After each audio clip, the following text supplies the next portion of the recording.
Hi, this is Meg. Welcome to Spit It Out. This is where we cut the fluff and spill life's real truths.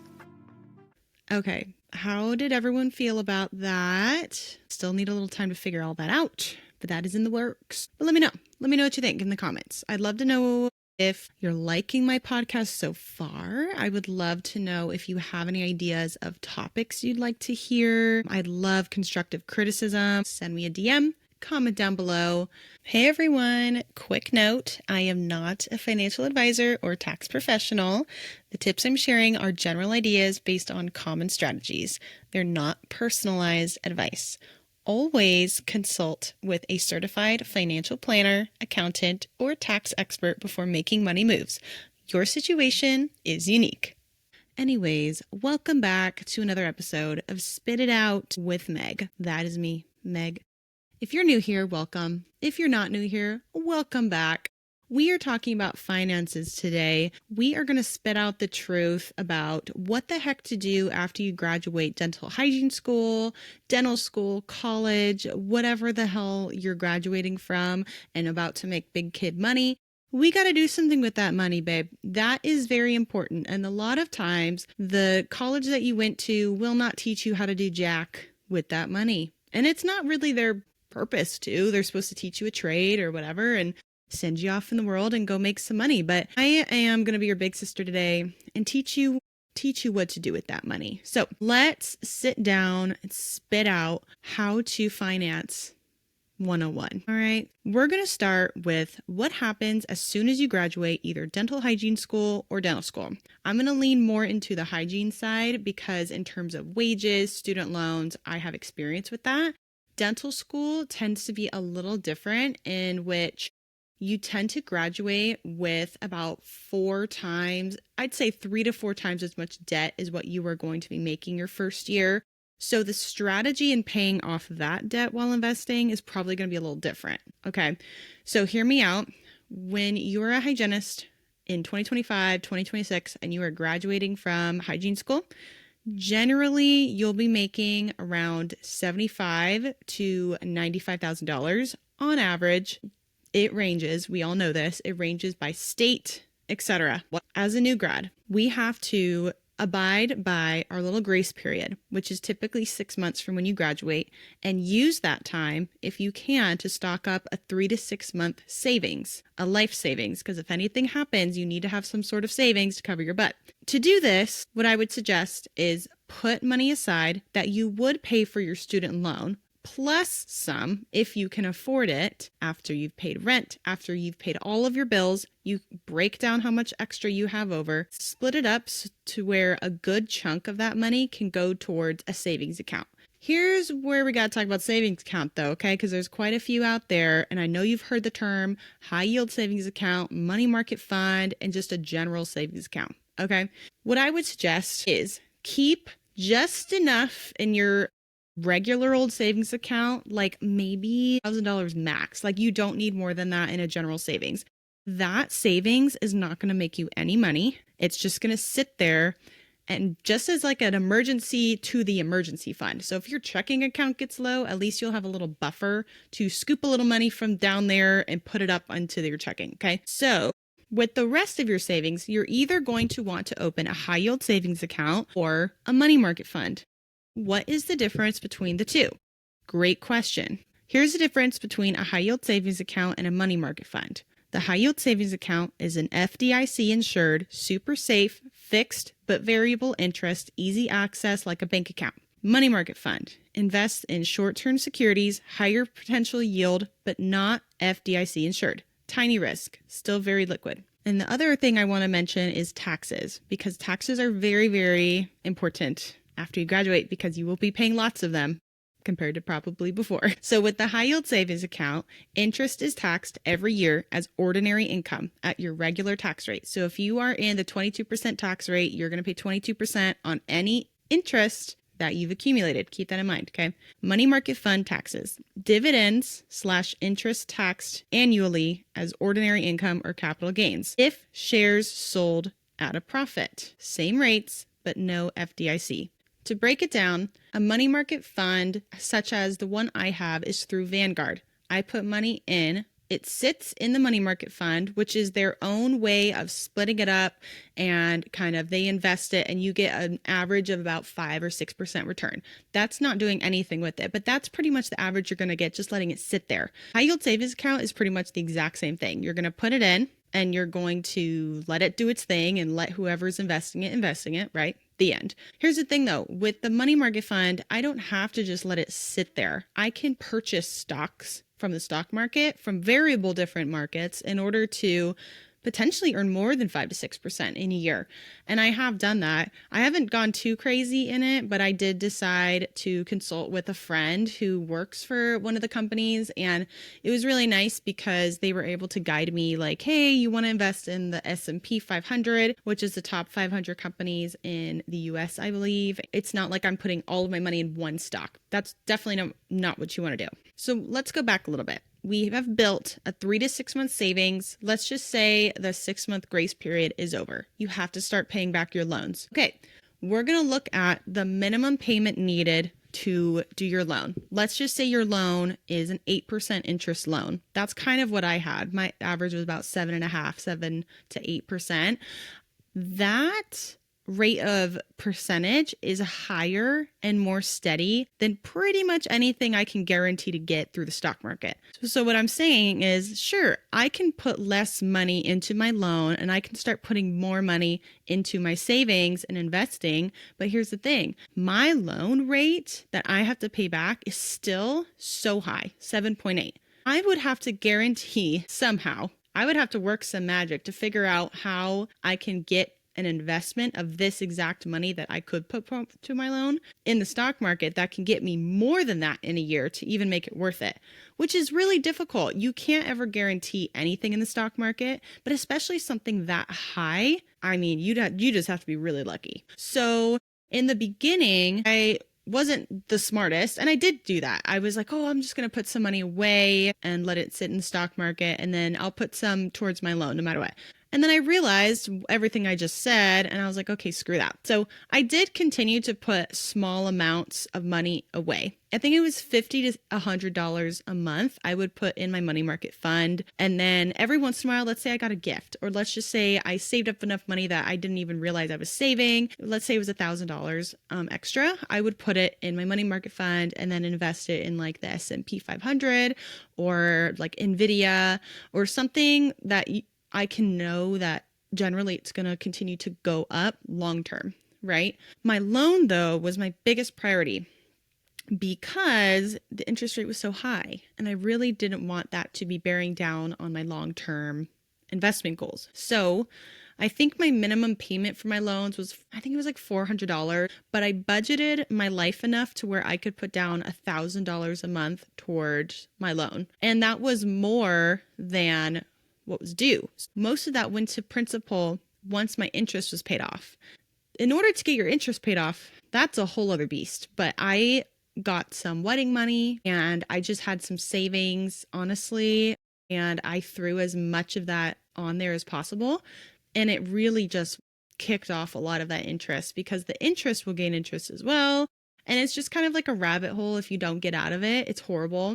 So my biggest advice with student loans is get your freaking interest paid off and then make like extra payments if you can. And it is hard. You know, I was just lucky enough to have just myself to pay for. I wasn't married yet. And when I did get married, I did have the support of my spouse to just kind of help me with that. It was both of our goals. But that's got to be number one. We have to get your loan paid off first before we can invest heavily long term, because student loans will kill you. They will get you no matter what. They love to wreck your life if you don't pay them back. And we all know that. So that's step 2, I think. Work on paying off your student loan. But while you're paying off your student loan, please, please, please, please make sure you are putting a little bit of money aside to put towards your future. And if your work has a 401k match, just put in whatever they match. Okay. Let's just say they match 3% of whatever you make, right, in the month. You're going to also put in 3%. That's it. You're not going to put any more because what's the point? That extra money that you were going to invest in the 401k, put it towards maybe a Roth IRA or your money market fund. When it comes to short-term savings, kind of like I mentioned, the 3 to 6 month savings account. You don't ever have to do much else with that other than leave it in there and invest. You can let that sit for years. You can make it a long-term savings if you want to. You definitely can. Definitely can. But another thing to think about is opening a Roth IRA, which is a retirement fund that you cannot touch until you are, I think, 65, and you can only put a certain amount in every single year. It's kind of set up to where after 30 years of working and 30 years of investing money into this account, you should have enough money to retire. And by the time you take out the money, you have already paid your taxes on it. And so you get to keep it. With the Roth IRA, it's a very long-term savings account. Like, you're not supposed to touch that until you're like 65. Okay. So I have a Roth IRA that I opened, and I'm trying to max it out every year so that all of that money that I'm putting in, I don't have to pay taxes on, which is freaking awesome, by the way. The money that you do have to pay taxes on is the profits that you earn from your investments. Sorry. So anything you invest in, you have to pay taxes on, whatever. But it's the same thing as anything with investing. You have to pay taxes on what you profit off of. And that's just kind of how the world works. I don't make the rules. I'm not going to lie. Is it my favorite thing? No. Oh, well. So let's just say you've paid off your student loan, and let's just say you have about $6,000 in your high yield savings account or your money market fund. Okay, great. What are we going to do with it? Hopefully, you've been investing it this whole time. Some people do not realize that if you put money in a 401k or a Roth IRA, whatever, you just leave it there. But no, you do have to invest. You have to put it into something else because we have to think long term. If the stock market goes up, hopefully the rest of your life, you don't want your money to be stuck back in 2025's worth. You need it to go up with the wealth of the economy because money loses value just sitting. Cash doesn't accumulate value over time, unfortunately. Investments do. Okay, so if I go on Vanguard ETF list, an ETF, or an exchange traded fund, is an investment fund that holds a diversified collection of assets like stocks, bonds, or commodities, and is traded on a stock exchange throughout the day, much like an individual stock. They offer investors a cost-effective and convenient way to gain exposure to a wide range of markets. I can see how there's a whole bunch of ETFs. These are kind of nice because you can rank them by risk. So if I invest $500 in something with a risk of 5, okay, let's just say it's the highest risk. Why is it like that? I couldn't tell you. But it says, let's just say a year-to-date yield is up to 21%, which is like super awesome. It's always good to diversify your stocks. I think I have some ETFs that are honestly ranked 3 to 5. I don't really go below that because I don't really see the point personally, but it's not bad to put some money into some safe ETFs. It's not a big deal. I have majority of my money in ETFs just because to me it sounds a little safer, but I do have some individual stocks as well. It's also taken a lot of help with different family members that are older than me and have been doing this for a long time. If you don't have access to something like that, the internet is like a whirlwind of things. You know, I've also studied up on investing on TikTok. I've learned so much through TikTok and just how to invest in general. My goal is to retire early if I can, but I'm not 100% sure how that's going to work yet. Still working on that. Another thing that I learned as soon as I graduated school was I kind of didn't realize that just because I was making big girl money didn't mean I needed to spend big girl money, if that makes sense. I kind of went on a shopping spree at thrift stores every single week, and it wasn't that bad, but I was just like so excited. I was like, oh my gosh, I'm making so much money. I gotta like spend it. I don't have to pay my student loan off yet. I was in my grace period. And then I realized, I was like, what am I doing? Like, I can just pay off my loans right now. And so that's what started my 2-year goal of like, okay, I'm going to grind, work extra shifts and like pay my loan down because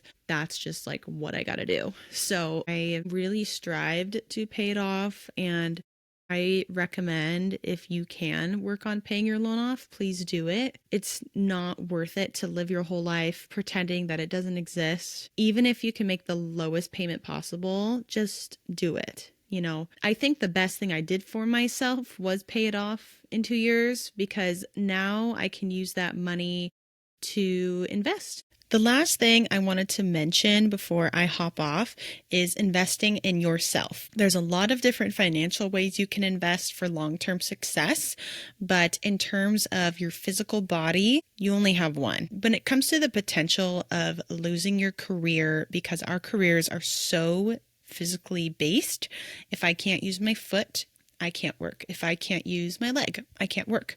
My hand, my back, my neck, etc.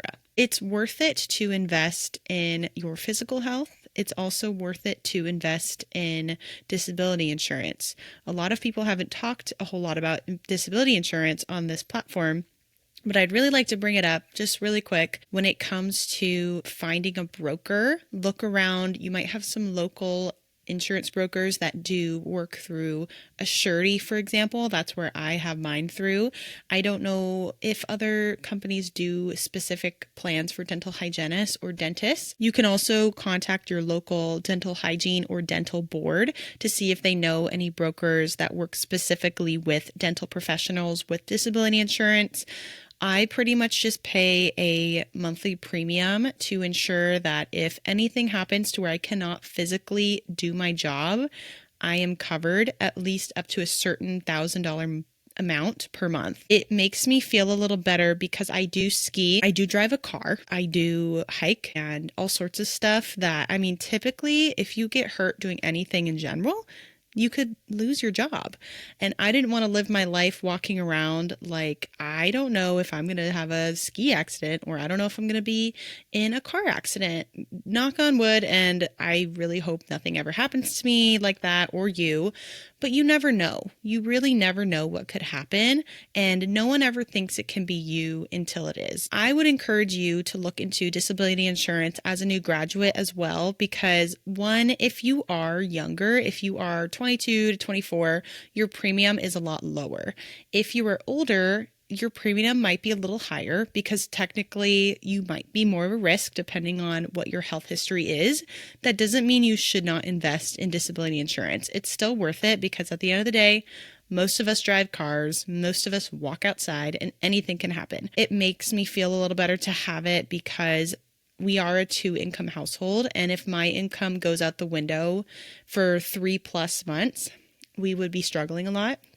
And I invested quite a bit in my education, and to be able to know that if something happened to me, at least we would be able to cover our bills with my disability insurance, and I can still go back to school and complete maybe more education to do a different career. For example, I would find something else to do, but I think everyone should look into it.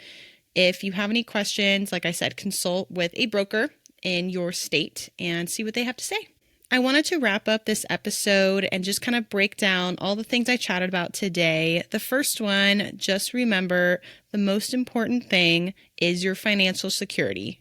Get a job that pays you enough to where you are not struggling and you are making what you are worth. The dental hygiene career, or dentistry as a whole in a career, can be very financially stable for most people.